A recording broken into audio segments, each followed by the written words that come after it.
Hi everybody, welcome to Spraguewoodturning. My name is Jim. If you haven't been here before, this is predominantly a turning channel. Each and every week I show people how to make things on the lathe.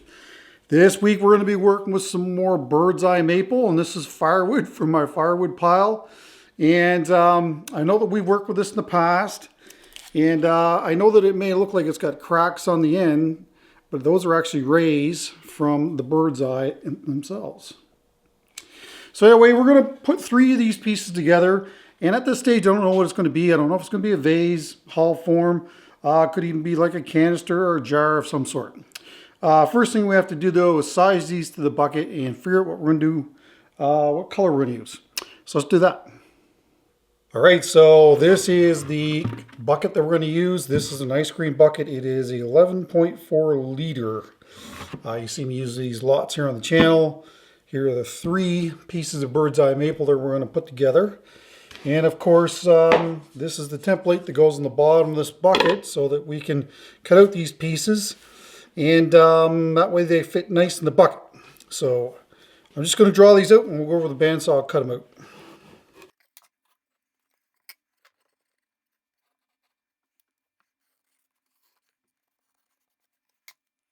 Something like that. So getting right into this, I'd like to thank you all for stopping in to watch the video. And if you're not aware, I do upload every Friday at 9 a.m. Eastern Standard Time. And I turn my videos into premieres so that we can talk about the piece as it's being made. Now, I like bird's eye maple. As a matter of fact, I love bird's eye maple. A lot of people, they don't care for the busyness of it. The good thing about making pieces out of bird's eye maple is that you can actually put curves in it, and it gives you those elongated rays that I showed on the end of that piece. So if you're, if you're just using flat stock, you're just going to have that kind of that look right there on the very top. But when it's cut on an angle, you get the rays as well. All right, so what we're going to do now is calculate volume. And I'll explain why it's important to have the right volume here in a second. Well, what we're going to do is use rice. I'm going to pour it in here if you haven't seen this before. And whatever the amount of rice is that's inside of this, we're going to times it by 1.4. And that will give us the how much epoxy we're going to have to mix up. Now, the 1.4 comes into effect that the airspace around the rice, that's where the 0.4 comes from. So anyway, we'll dump this in, we'll measure it up, and we'll figure out how much epoxy we're going to need. Yeah, a lot by the looks of it. Oh man. All right, so we'll pull these wooden pieces out of here if we can, or not. Some time ago, I was kind of struggling with calculating volume of resins when I'm making these pieces, and this was a suggestion by somebody in the comments, so thanks again for that. I really do appreciate it. All right, so there's 2 liters.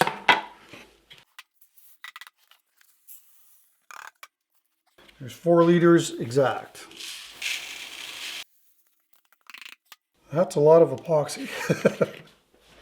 All right, so 4 times 1.4 is 5.6 liters. Wow, that's a lot. Okay, well, the reason why I need to measure this out is because I'm going to use art cast. This is going to be another one of those kintsugi methods. One of the reasons for that is because I don't have enough time to use deep cast. That's one. And the other reason is I like the look of it, to be honest with you. And a lot of people are wondering, yeah, I could put a spacer in there, but as soon as you do that, then you're limited as to what you can make with this. Anyway, let's get some epoxy mixed up. So like I just said, we're going to be using art cast. And if you're not familiar with the kintsugi method, that is the method of repairing Japanese repairing pottery. And they would mix like gold dust, silver dust, platinum dust apparently now, with lacquer. So that's where this method comes from. So I'm going to measure out 3 equal parts of this because I want 3 different colors with color separation. That's the whole idea of this. And you know, what we're really hoping for, believe it or not, is a lot of cracks in this piece. We want this thing to thermal set and then create all kinds of cracks. And if we need to, we can actually even break it apart. And I've done that before on the channel to give us a little bit more space between, more veining, if you will. We're going to use some lilac. We haven't used that in a while. And some satin white gray. Certainly something that I don't use a whole lot of either. And Hypershift, blue, green, and gold. Now, I don't think that I've ever put Hypershift in by itself in one of these castings like this. So this is another experiment for me, if you will. And yeah, you could say it's a large scale experiment. Anyway, it was just kind of cleaning off the paddle mixer in a separate container there, just so you don't mix it up too bad. And I wasn't happy with the amount of Hypershift I had, so I added a couple more spoons of it. Okay, right here to my left, I've got my little clean area with some heat in it. So I'm going to throw these in there with the heat. And then once they hit 50 degrees, we'll do the pour. And we'll probably do the pour inside the vacuum or inside the pressure pot because, well, there's a lot of volume here and it will cure very quickly once it starts to set. So anyway, I'm going to do that and then we'll get our wood pieces glued into our container. So I'm worried about spacing here, so that's one of the main reasons for holding these pieces in by glue. I will not rely on the glue alone because this will get so hot that it actually can release the glue. So, but it's an aid in keeping pieces where I want them to stay. All right, I'll get this into the pressure pot and I'll bring you back when we're ready to do the pour. All right, so I thought you might find this interesting. Inside my little enclosure just didn't seem to be cutting it. So this is a battery blanket for those of you who live in warm climates.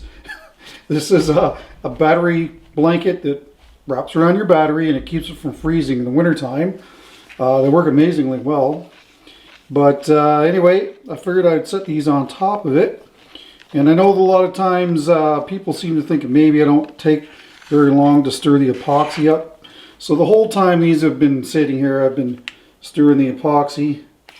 And right now we're sitting at 46.4 Celsius, so we're getting close. The black, for whatever reason, or not the black, the satin white gray is not warming up as fast. Now it's at 44 now. Okay, so that's good. What are we at here? Yeah, almost 44 as well, so won't be too long. Right back. Right, we're almost at 55 degrees Celsius, so we got to pour. Now I'm just hoping that this black is going to stay separate from, well, all these colors are going to stay separate, but I don't know. Black is a pretty powerful color, and I realize that this isn't black, but that satin gray is, well, it's pretty close.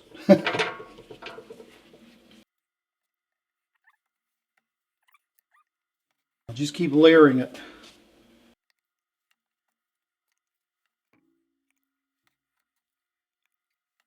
I'd love to see it stay like that.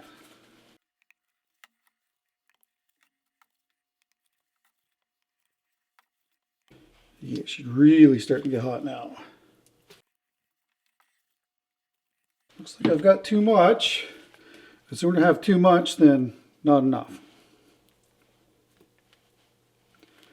And what we might be able to do with the excess on the top here is actually cut it off and then use it for something else.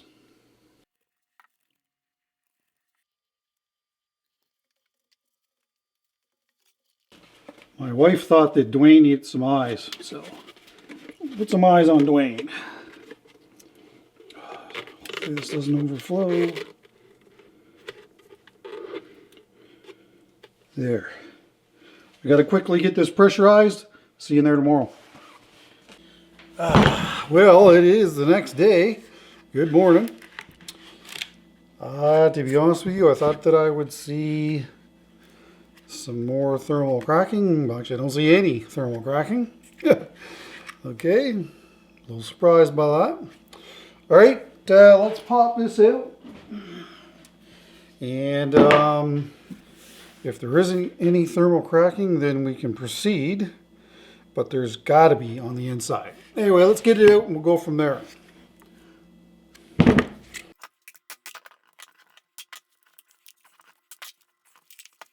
It definitely got hot.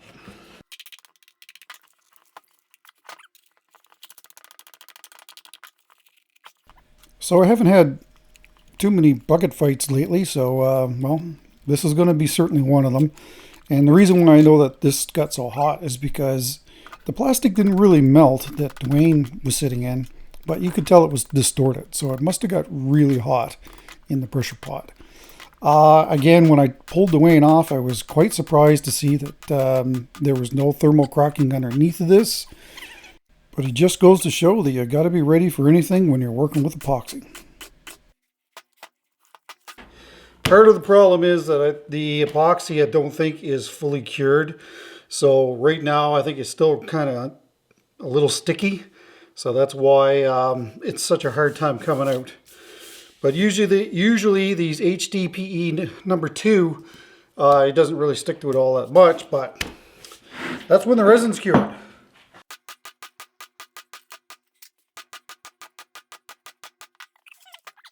All right, let's try some compressed air.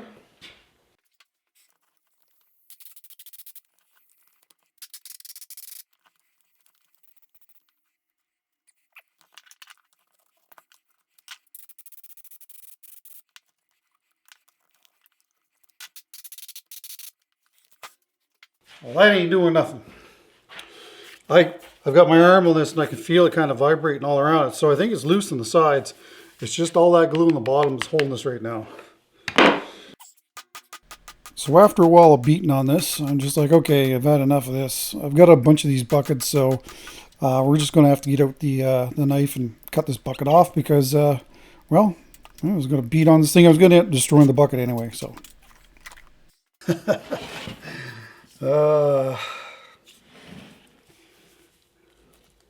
Well, I think we've got a ton of different colors in here that are separate. That is absolutely awesome. Hyper Shift is really, really nice. I cannot believe that there is not any thermal cracking. There's no way. Sure doesn't look like it though.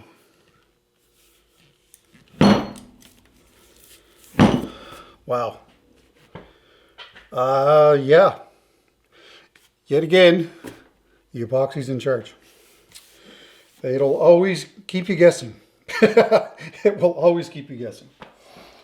Yeah. Gee, I don't know what to do here. I really wanted lots of thermal cracking in this.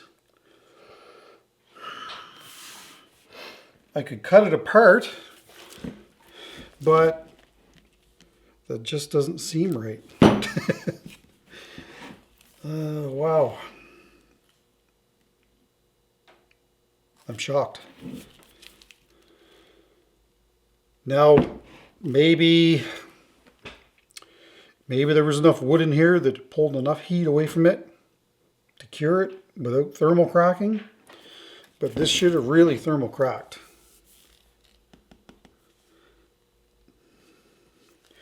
I'm going to leave it one more day. Anyway, I guess, you know, again, I'm very skeptical that there isn't some thermal cracking down inside of this. A lot of times you'll see that, but if we're going to do a vase or we're going to do a hollow form, that thermal cracking is not going to matter because that will be hopefully on the inside of the vase. I can't see any anywhere. So that's that's really cool. This top here, it's almost like abalone. I find that's kind of the vibe that it gives. Anyway, I guess we'll see you tomorrow. We'll put it on the lathe and hopefully we don't have to fix too much stuff. See you then. So instead of turning this ring away on the lathe, I figured that I would cut it off and then we'd be able to reuse it in a future project. Especially since it's got a really cool look to it. Tons of hypershift in that. So we're going to get our centers, and then once we've got them done, we will get this on the lathe. You know, again, going into this, very skeptical that there's not going to be some sort of cracking down inside of it. But hey, I was really hoping that we wouldn't have any issues like that. But we'll have to see here. So this is the number 3 Hercules from Hunter Tool Systems. And if you're sick and tired of sharpening your gouge all the time when you're working with these epoxy wood pieces or epoxy period, give this tool a try. Ever since starting to use this, this is my go-to tool as far as working with these pieces, because I'd sooner be at the lathe turning than sharpening all the time. So that's probably the main reason. Anyway, there is a link in the description to get 10% off your order. Just use code INLAYGYM at checkout. So this, again, one of the curses with these buckets is I have a tendency to put pieces in there that are probably too long. You could probably cut this right in half and then make 2 bowls with it, or something along those lines. 2 separate pieces totally. So, you know, it's a lot of times I'm trying to maximize the volume of these pieces that I'm making. I know that most of the pieces that I make are probably a little larger than a lot you may see here on YouTube. And I enjoy making large pieces. And so that's the main reason for it. I certainly could make small little stuff, but you know, I want to make stately pieces that when somebody goes to your house and walks to the front door and they, you know, they just kind of looking around, they're like, oh, what's that? And they gravitate to it. That's the kind of pieces that I really want to make moving forward as I progress in my wood turning career. For those of you who are wondering, I've been turning now for probably about 25 years. When I was in the military, I should also, I guess I should back that up a little bit. For those who are not aware, I did a career in the Canadian Armed Forces in the Army. I was in the infantry for 5 years, and then after that I was 19 years as a mechanic.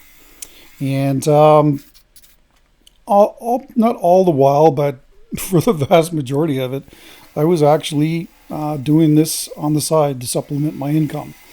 So, you know, any little, you know, we're a family of 5, and any little bit that you can get to help out with expenses, considering that that stage the military wasn't really paying all that well, to be quite honest with you, even though I think our military is the 2nd highest paid military in the world.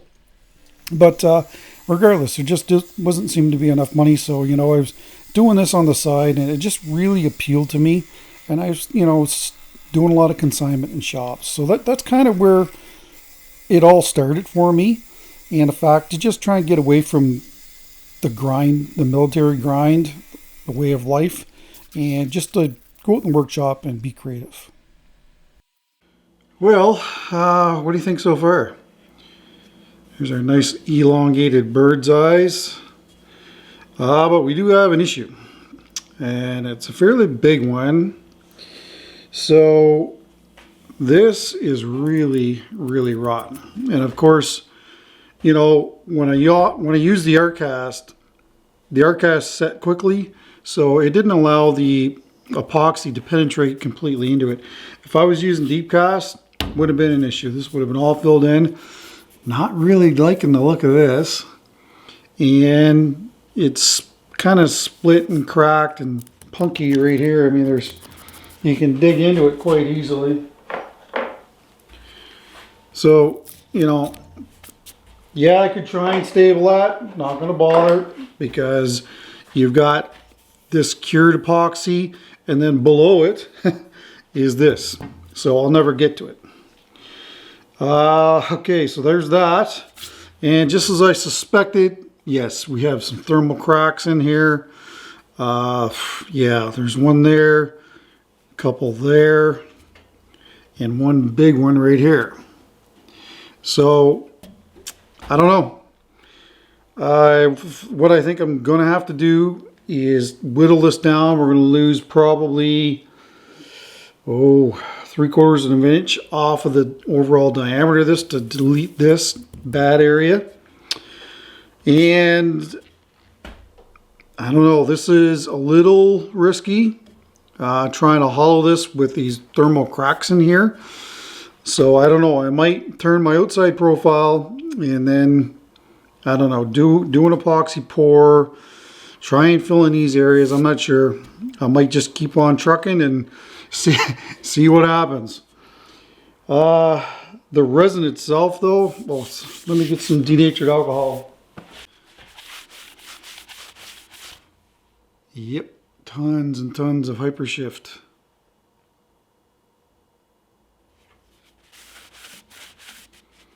Yep, beautiful.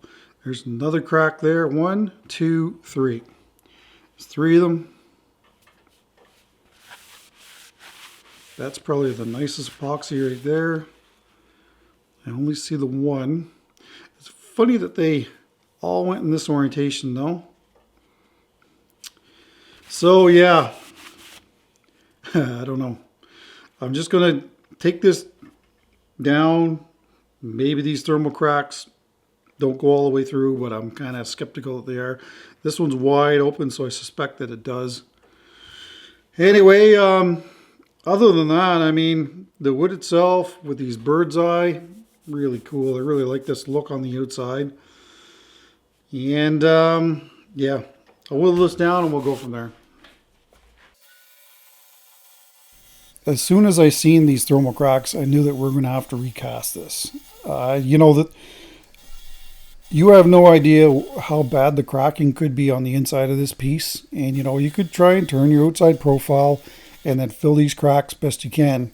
But you know, there's no guarantee that you're going to be able to fill all of the cracks that are on the inside of this. And I can guarantee you, if you're seeing them out there, there's probably some in the very center of this too.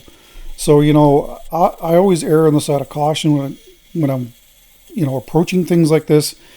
So, you know, by recasting this, that should ensure that all of the pieces or all the cracks have been filled in.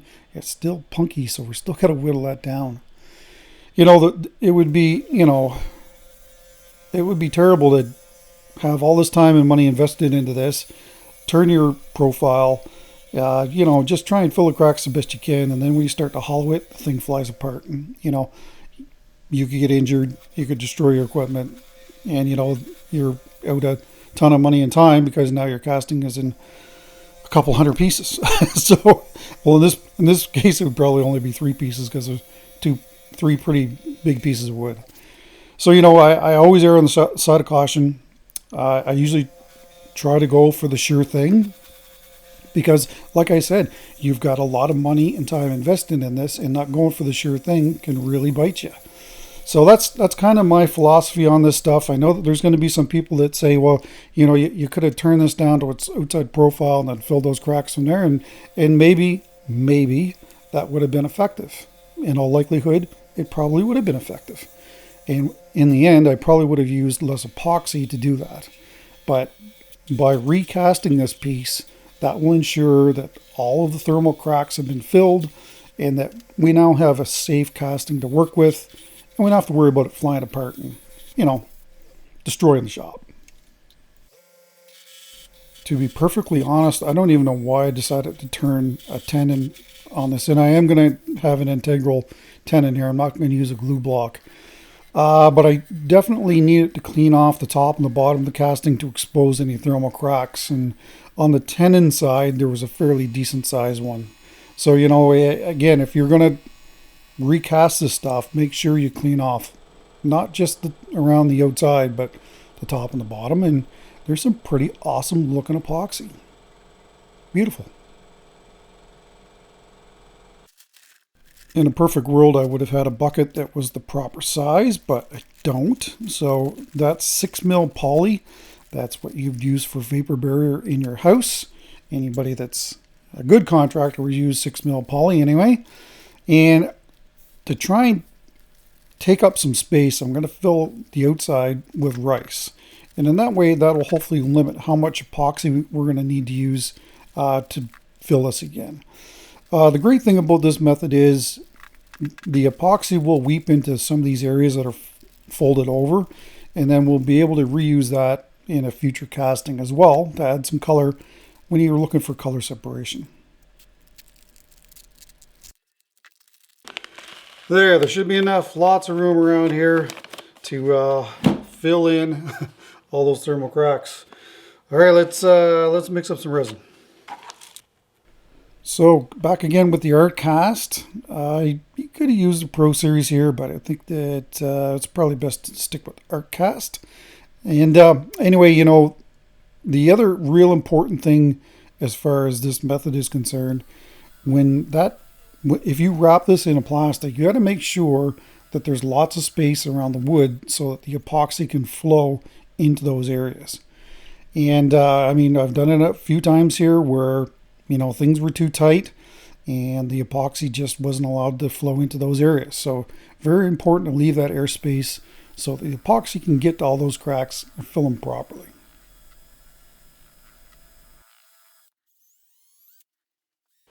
All right, well, there's a lot of air in there. So what we're going to do is degas this first, and then we'll throw it in our casting, and then do that in the vacuum chamber as well. Quite curious to see how much air is going to come out of this. I know there's going to be a lot actually come out of this. The paddle mixer really introduces a lot of air. So anyway, vacuum chamber coming up next. One of the biggest questions I get asked is what I'm using for a vacuum chamber. So that's what it is right there. I got it from Amazon. I think it's a 9-gallon. All right, here we go.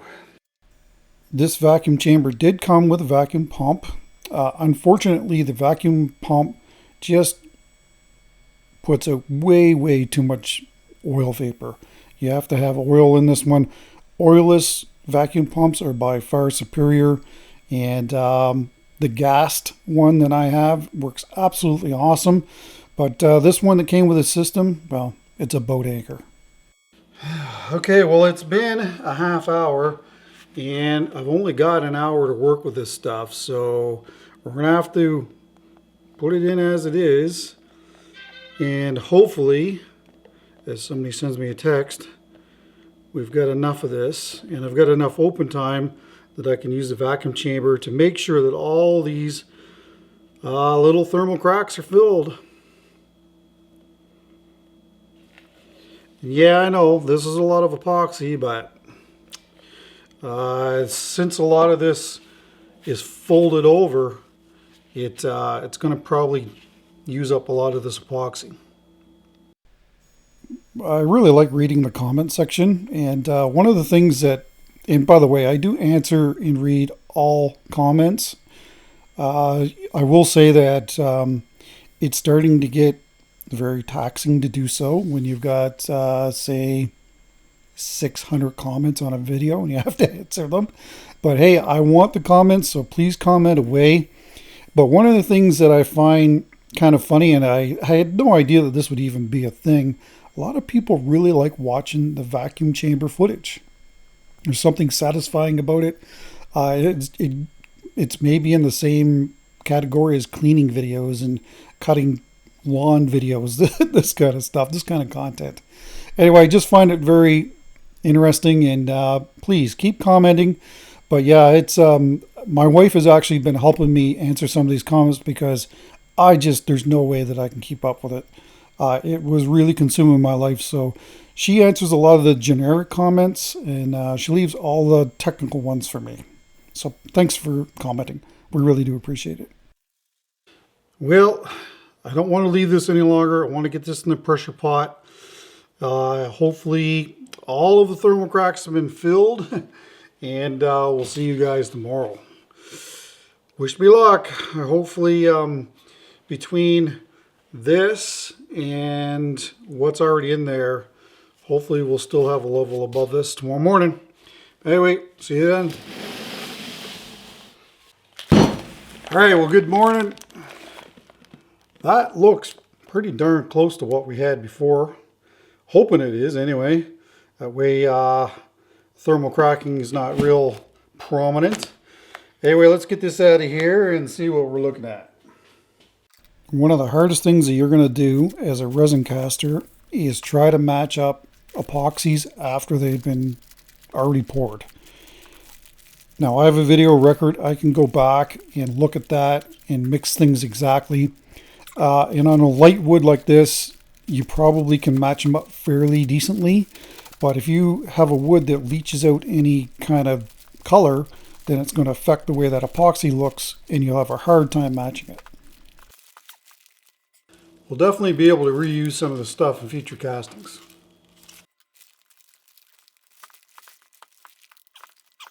There, with the camera shut off, I don't know how much I've missed, if I missed any. I was just saying that, I don't consider myself to be a weak person, but for the life of me, can't get that out of there.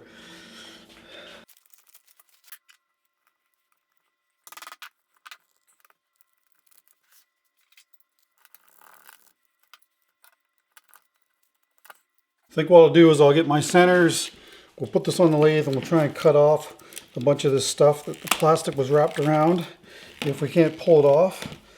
And then, of course, we'll save it. The good thing about having the epoxy level drop off below that that tenon on the very top is so that you can virtually line up your centers almost exactly again. So, I didn't have to have a tenon there to do that, but I think maybe in the back of my mind when I was initially turning that I thought that maybe I might proceed, and that's why I turned the tenon. But regardless, we're going to pop these pieces off here so that we can reuse them. Trying to do this, I was getting smacked with epoxy because it was breaking off. So that's why I'm wearing the glove. That way I don't end up hurting myself. So I will definitely be wearing gloves when I go to trim this back because this is going to be coming off in big pieces. And anyway, I'm going to have my respirator on, my face shield and everything's incorporated with that. So I should be good. But if you ever have to do this, make sure you wear a glove because when this stuff comes off, there's a good chance it can cut you.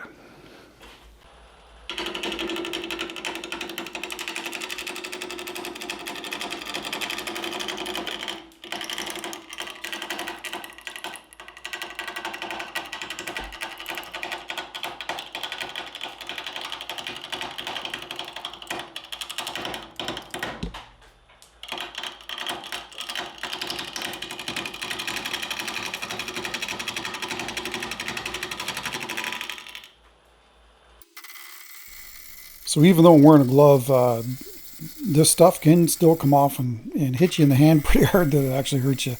Probably won't cut you, but you'll feel it.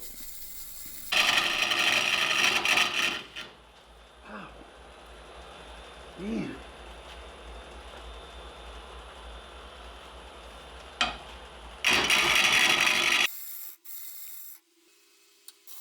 The goal right now is just to strip off all this excess epoxy and get down to basically bare wood with no ghosting. And then, of course, we can make a decision on what this is going to be. A lot of people have been wondering about the workshop and what's happening there. It's been pretty quiet. Of course, we're over the Christmas and New Year's break, so, there hasn't been really a whole lot going on. My brother-in-law and my son and I have installed the ductwork system in the attic. Shocking how much that cost, to be perfectly honest with you. Man, building materials are just crazy. It's crazy what building materials are costing right now. It's just absolutely ridiculous. So anyway, I think just the piping alone, I do have some extra left over, but I'm probably into just putting piping up in the attic. I bet you it's cost me at least $600 with all the fittings and everything that's associated with what we did. But anyway, that will be an upcoming video, probably the first of next week, somewhere around there. I'll release that. I still got a little bit more footage to shoot, and then it will be ready to go. But a lot of people have been enjoying that series, and if you haven't seen it, There is a playlist created on my account here, so you can. But it's the new workshop build series. So if you haven't seen that, check it out. A lot of people are liking those videos. So we're just about there. Just need to strip a little bit more epoxy off the very top of this piece, and then we'll be able to figure out exactly what we're going to do with this. And you know, a lot of people just are shocked that it. You know, I'm winging this. I'm winging this 100%. I'm throwing it on the lathe, and you know, whatever comes to mind and shapes appear, that's what I go with. All right, now that we've got this whittled down, we can look at it and figure out exactly what we're going to do. But you know, there's really, I don't think we have any choice now except for to do a vase of some sort. It's too small in diameter compared to what it was when it first came out of the first casting bucket. So, I mean, it's still going to be neat. All these little bird's eye. I know that these may look like cracks on the end, but they're actually not. Those are the bird's eye that are elongated through the piece. Yeah, just going to try and figure out what we're going to do. I'm going to start with foot, and once that's done, I'll figure out exactly what I'm going to do from there. This is a tough one for me, though. It's a little. I'm kind of struggling with it. I'm not going to lie. I will say that when you look straight onto this, there's 3 thermal cracks here. They look like they're filled in pretty well. You can really notice them when you look over the top like this. Same thing with this, one here and one here. When you look straight on though, it really, you know, it's not too bad. These here really give me peacock vibes. The kind of the, yeah, I mean, kind of what I envision with a peacock. I had a real hard time even seeing them in here. I actually had to tilt it up in the air in order to see it. And I think there's one there. Yeah, I don't know. Might be one up here somewhere. Very hard to see that one. Anyway, we'll start with whittling off the base here. And anyway, we'll figure out what we're doing from there. All I know is this has got to be in its first coat of finish because today is Tuesday and I am running out of time in a hurry. So I like to work on the foot area first. When I first started working on the foot area, I thought that maybe I was going to go for an urn looking type piece with, you know, kind of sharp lines in it. And, you know, eventually, you know, just working on that foot area, the shape kind of appeared to me, and it's not really much of a shape at all, to be quite honest with you. And anyway, I'll talk about this in a little bit, but I really kind of liked since there's a lot of straight lines in this, that a form like this would probably lend to it. So that's kind of why I went in that direction. Yeah, just trying to figure out what I should do here. Do I cove it? Do I try and round it over? It's a battle. It's a battle every time. I envy people that can step to the lathe and they have a diagram. They're like, yeah, this is what we're going to make. And but you know, you've got to, you know, be very flexible in any of these pieces, because at any time you could hit a big knot, big void area. It could be more thermal cracking. So you have to be able to roll the punches. And in the end, I really like the look of this piece, and I hope that you guys do as well. So while you're watching me do this, I'll briefly talk about last week's project, and that of course was, you know, just leftover pieces, throw some epoxy on it, and I did a bowl set. Unfortunately, 2 of those bowls didn't survive when I was coring them, but that was actually one of the most popular videos that I put up in quite some time. So thank you all that watched that last week, and if you did happen to miss it, I will link it at the end of this video so that you can watch it.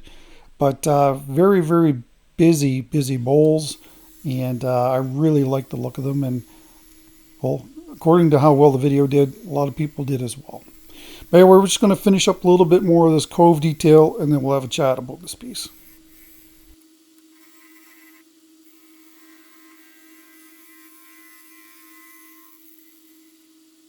All right, so, my intention was to make kind of an urn shape, small area in here, wider foot, come up, and then in like this, kind of that deal. That's what I was going for.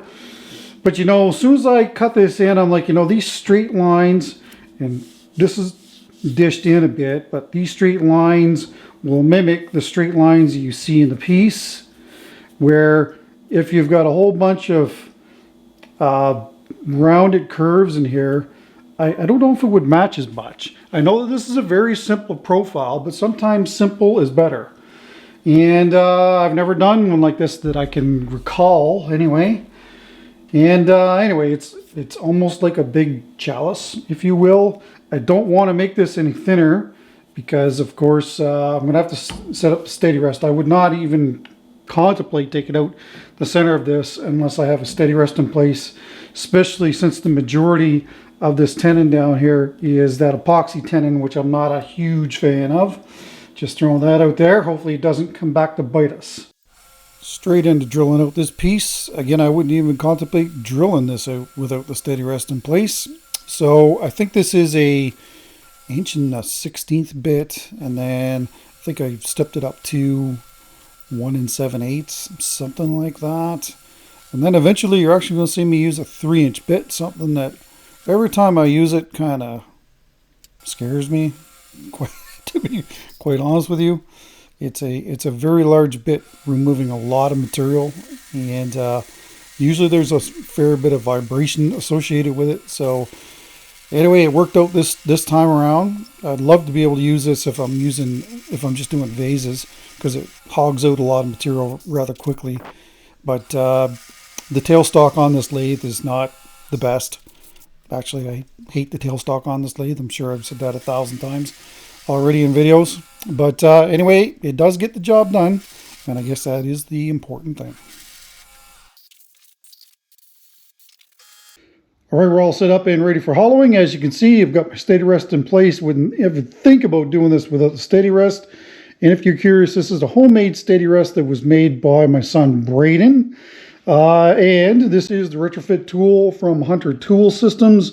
Should do a good job eating this up. And of course, this is the one-way captive system from oneway.ca with a modified laser setup.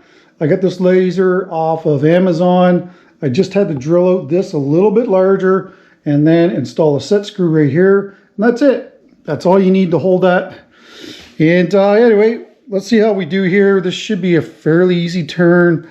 Should say that I've got Cindy Drozda's light here, so we should be able to get some shots of the inside being taken away while we're doing this. All right, let's fire up the camera and get at it. Another great addition from Hunter Tools, I must say. Yeah, I've got the 3/16 retrofit tool, the 1/4-inch retrofit tool, and he's actually sent me one that's 3/8 that I have yet to try. But they can be aggressive. So when I first initially started this, it actually was pretty grabby. So, it's just like anything that you have to use it for a while, and then eventually you'll figure out the sweet spot and where it wants to be, and how to hold essentially the captive rig, and all these things. It comes with a little bit of time at the lathe in using it, just like really any job, really. But it's aggressive, and you got to be careful, because if you don't have a good hold onto it, then disastrous things could happen. So when you'll see it here in a little bit, but to do the very bottom of this piece, I basically rotate it so that it's almost in line with the boring bar itself, and that way you're able to get in there and clean off the bottom. One of the things with that 3-inch Forstner bit, it does have a very large point on it, and I know that it's been suggested by others to file that point down, and I just keep forgetting to be quite honest with you. That way you don't end up with such a divot in the bottom of your bowl. It's not doing anything anyway, because that's there when you're drilling into a wood that the point can actually dig into. But in this case, when it's mounted on the lathe, it doesn't really matter. And for those who are not aware that, this is hard maple, and of course harder woods typically cut nicer than softer woods. There's less tear out, and you can get a really nice finish with harder woods as well. And bird's eye maple typically only happens in hard maple, not soft maple. All right, I think you guys can see that pretty decently. So that's what it looks like after using the retrofit tool. Now I'm going to switch out to the Trent Bosch scraper and finish it up before we start sanding. This here looks bad, but it isn't. It's like, I don't know, 32nd of an inch and then it'll be gone. So anyway, I'll switch out to the Trent Bosch scraper and I'll be right back. Yeah, just working in that divoted area. This scraper is absolutely fantastic, to be perfectly honest with you. Thanks again, Johnny Tully, for sending me that. I have yet to sharpen it.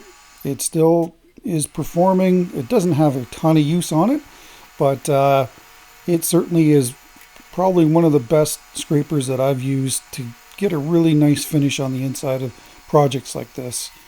Funny thing, when I first got it, I was a little leery about how much edge would be exposed and if it was going to be grabby. It was a little grabby down in that transition area right there because you've got, you're in contact with the bottom and the sides at the same time. But it did cut cleanly and it left a very, very nice surface. So even though Trent Bosch has not sponsored my channel, I mean, if I have a tool and I really like the way it performs, I will certainly give it an endorsement, and this is one of the tools that I would certainly endorse. So once this is done, all we're going to do is clean up that top edge with the Hercules, and then we'll be able to move on to sanding. But I must say I'm pretty impressed with the inside, the way this looks after that scraper. All right, so that's what it looks like after using the scraper. I must say, looks pretty nice. Sanding coming up next. I try to be as accurate as I can when it comes to my tool work, but when you're working on the inside of these things, sometimes you're going to have some surfaces that need to be a little bit flattened. So by using the 60 grade here, and the lower grit sandpapers are typically quite stiff. So by folding it over 3 times and using it on the inside, you'll be able to flatten that before moving on to the 3.5 dimple discs that you see here.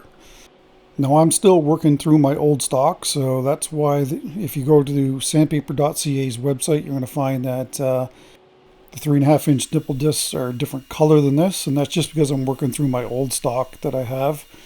And anyway, I've been using sandpaper.ca long before even starting my YouTube channel, and I do highly recommend them. I mean, they make a great disc for the price, and the fact that the Canadian dollar is so bad against the US dollar right now, it's a no-brainer for the US to start buying a lot of these discs up here.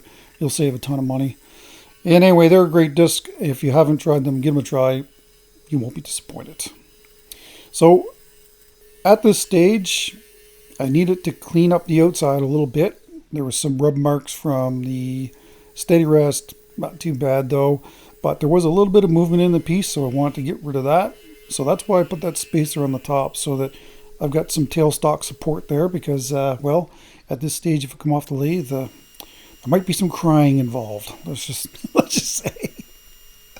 But anyway, just like on the inside, we're going to sand this piece from 60 to 180, and then we'll be able to put our epoxy coat on.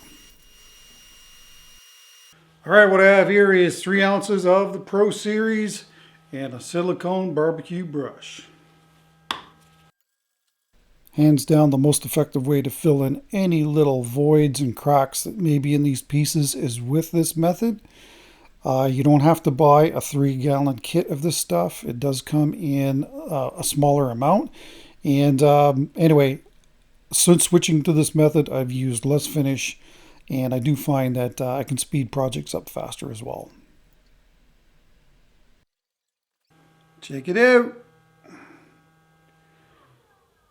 The funny thing is, I'm having a real, and I mean a real hard time picking out where those thermal cracks were. Oh, this lighting's just not doing it for me here. Again, it looks so dark on there, but this epoxy is definitely not. You can definitely see the lilac. There's actually even gray streaks through it, which I think is really cool. The bird's eye. Yeah, look at that. Heavy, heavy bird's eye. There's some that's elongated.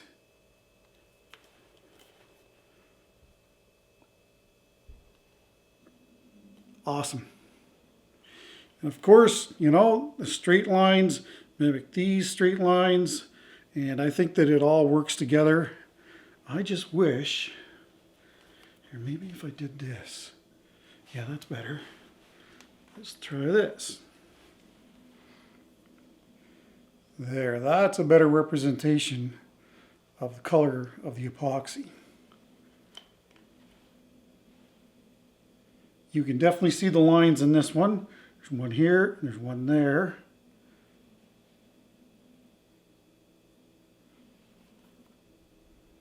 This one here, very, very hard to see, but they're there. Should a little bit longer. And this one here, yeah, there's one right there.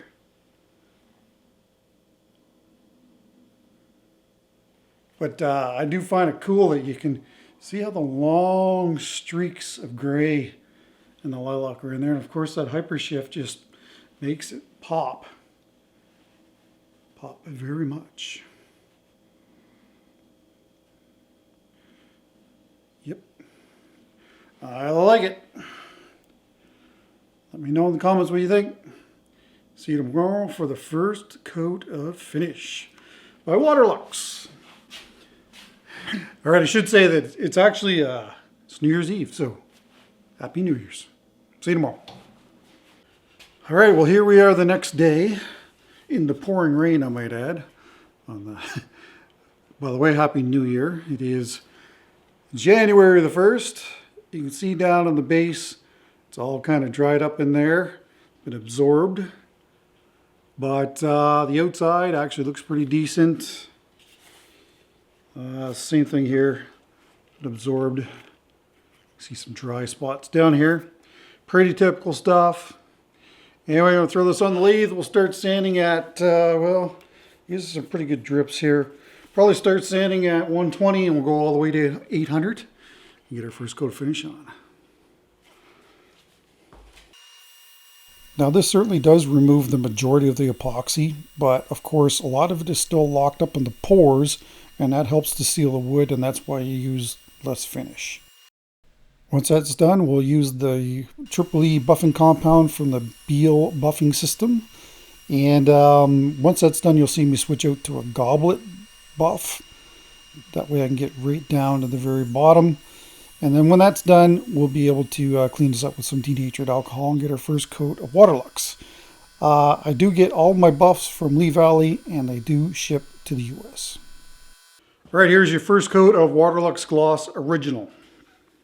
Still need to order the sealer from Waterlux. It's on my list of things to do, but I definitely want to see if there's a difference between using the sealer and not prior to putting on the Waterlux Original.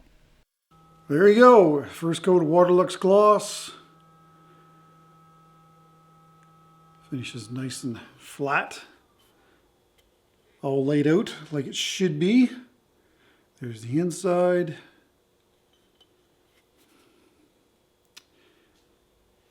Come back here so we can light up that resin, give you kind of the true color of it.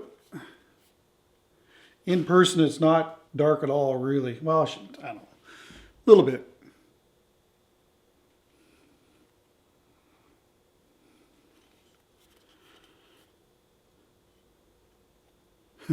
It's funny, it kind of looks like almost like a paddle. Bird's eye maple.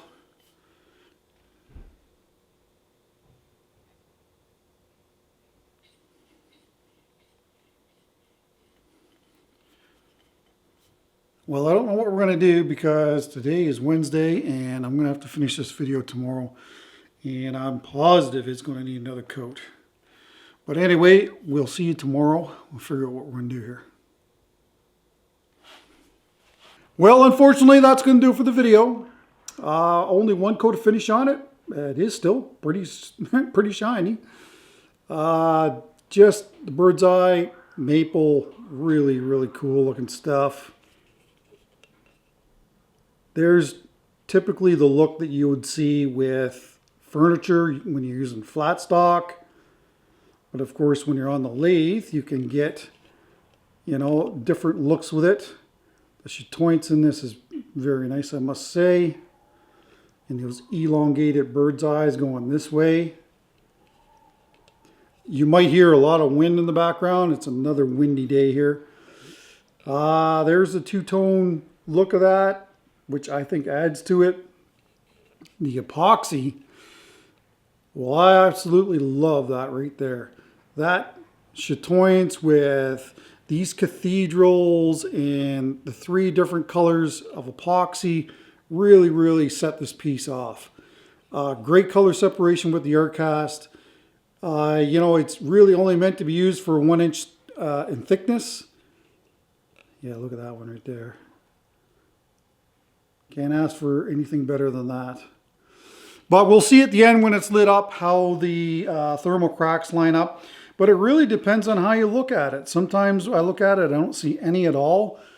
And sometimes I do. It just depends on how the light hits it. Now, the size on this is 6.5 at the top and 8.5 inches from the bottom to the very top. This foot will get a little thinner than what it is. Not much thinner, but a little bit thinner than what it is. And I would classify this as a masculine form. And I don't do a lot of pieces that are masculine forms. I gravitate more to the feminine form. I find, to me, it appeals to me better because I like the feminine form, I guess. But I would definitely 100% call this a masculine form, any modern form too. But anyway, this piece is for sale. If you're interested, send me an email to spraguewoodturning@gmail.com and I will disclose the price in case it is a gift. And what I'll do is hold on to this till next week and I'll show it at the end of next week's video as well. But anyway, let me know what you think about that. I mean, look at that epoxy right there with those cathedrals. It's awesome. Don't forget to put designer epoxy in the comments down below to be entered into the next giveaway at 140,000 subscribers when we get there. And of course, that's only for continental USA and Canada. Sorry, the rest of the world we can't accommodate you. And speaking of subscribers, last year we got about 25,000 subscribers. That's a little lower than what I had been getting, but hey, 25,000 subscribers in 1 year, I'll take it. So thank you so much for subscribing. I really do appreciate it. There's been a lot of people contacting me saying that they want to join and be members, but they're having a hard time doing it. And I think what the issue is, they're using an Apple device and they're in the YouTube app. So when you look at the bottom of the video, the membership tab may not be visible to you. So what you may have to do is go to a PC, go to YouTube, do a search for YouTube. Don't use the YouTube app on your PC. Do a search for YouTube. Do a search for my name. When it comes up, click on my icon.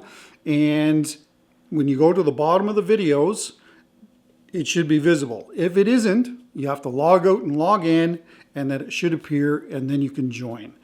There's also been some people want me to start a Patreon account. I'll be honest with you. I don't know if you hear that wind or not. Blow the doors in there. I can't make more content. I'm a one-man show and I'm tapped out right now. Now that we've moved home, we have a lot more family commitments because of course now we're home with family. And so there's that, and I'm trying to shoot content at the workshop and of course bring you this regular content every Friday. So, I just can't give you anything else. So maybe in the future that's possible, but right now to start a Patreon account, I don't want to take money from people unless I can provide content for that income. And I know sometimes I've dropped the ball with a membership too. It's just sometimes when things get really crazy, I forget about it, and then I'm sitting there Thursday night going, oh, I should have put content up for the for the membership. So I do apologize for that. So I'll try and do a better job of that this year. So I know that I already said Happy New Year in the video earlier, but you know, Happy New Year. It's been a very, very busy year with the move down here and everything that has happened and taken place. Trying to get the workshop done now is the priority. Still waiting on power from MB Power. The request has been in for months. I don't know what the deal is for that. We were here before we moved to Ontario. I built 2 or 3 structures and the power was put in like that. So I don't know what the holdup is. I know that over the holidays here, of course, you know, they need to take holidays too, so I get that. So hopefully this month, January, we're going to get power, finally. But I guess we'll find out. All right, well, thanks again for everybody that has subscribed. And you know, the importance of the comments and the importance of that thumbs up, I can't stress that enough. YouTube will see that and they'll say, okay, people are really engaged in this video, so we'll push this to others. That's basically how the algorithm works. The more views there are in a video, the more thumbs up there are on a video, and the more engagement in the comment section there are on a video will put you into that algorithm, and it'll push it to others, and then we can get more people on board, and that way we can give away some more stuff. So that's probably the best part of it all. So anyway, if you've been thinking about wind is crazy. If you've been thinking about subscribing and you haven't yet, please do that, and then anyway, we can give some more stuff away. All right, well, that's it. I'm out of here. Take care, stay safe. Don't forget the bell. Please share my videos with your friends. That is the best way for me to build my presence here on YouTube. I would greatly appreciate it. And as far as what we're doing next week, I don't know. I haven't even got it in the pressure pot. But that'll be the priority when I shut this camera off. Take care. Hopefully come back next week for something cool. See you then.